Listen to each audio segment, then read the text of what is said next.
A U.S. District Court judge has ruled against Senator Lindsey Graham and his efforts to avoid testimony in front of a Georgia grand jury. The Fulton County DA has subpoenaed him in her investigation into former President Trump's attempts to overturn his election loss in that state.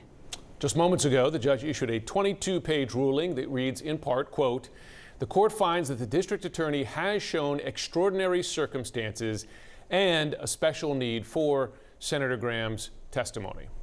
Joining us now to speak about all this is Paige Pate. He's a criminal defense and constitutional law attorney. Good to have you on. I suppose the first question, Paige, is can Senator Graham appeal? Absolutely. Senator Graham, I think, has already indicated through his office that they're going to continue to challenge this. If so, they have to seek permission to challenge it in front of the 11th Circuit Court of Appeals, which is here in Atlanta. And this is coming as Rudy Giuliani has also been ordered by another Atlanta area judge to appear in person, I believe, this Wednesday before a special grand jury related to the investigation in attempting to overturn election results there in Georgia. He has said that he is not able to attend and cannot travel. What do you expect the judge to do in response to that? Well, I think Judge McBurney in Fulton County has already suggested to Giuliani that you need to find a way to get down here.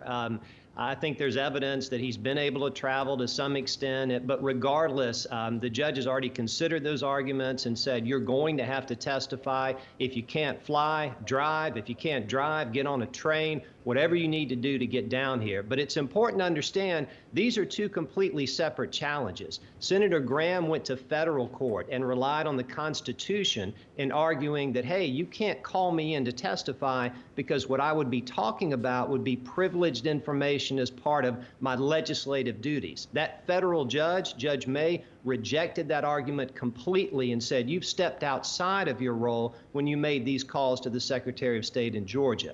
On the Giuliani side, it's a Fulton County Superior Court judge. He's not able to rely on the same type of constitutional protection. So you have two different judges in two different courts hearing these challenges to the subpoenas, and both of them so far have said these witnesses must appear. The only question now is when and what questions will they have to answer. It is mind-spinning, and it's understandable if viewers at home are confused at the number of investigations that are currently ongoing in that state. Given that we are likely to see an appeal from Senator Graham, how long could that last?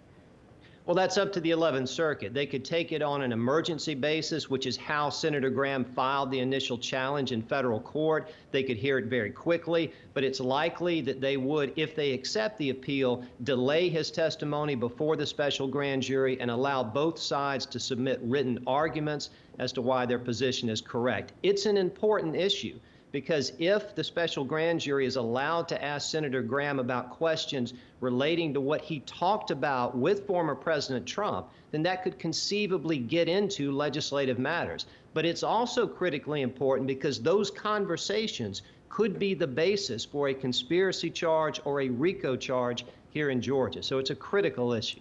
Let's get back to that Fulton County investigation.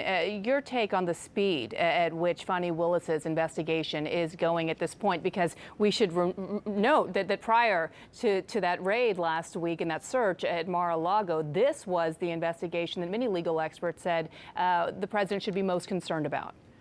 Yeah, I agree 100%. I think Fani Willis was well ahead of the federal investigation, at least based on what we saw, because her subpoenas have been more out in the public because those witnesses have challenged them in court. We didn't know what the Department of Justice was doing in connection with this classified material until the search warrant was executed at Mar-a-Lago. Now, either side could pull the trigger first or not at all. In Fulton County, because of these challenges to the subpoenas, it's going to take that special grand jury a bit more time to hear from these witnesses. And remember, it's a special grand jury, so they can't indict anyone. They can only make a recommendation for indictment. On the federal side, after the raid was conducted or the search warrant was executed, they now have evidence, arguably, that classified material was held at Mar-a-Lago. Nothing preventing that case from moving forward. Paige Pate, thank you so much for breaking it down for us. We appreciate it. Thank you.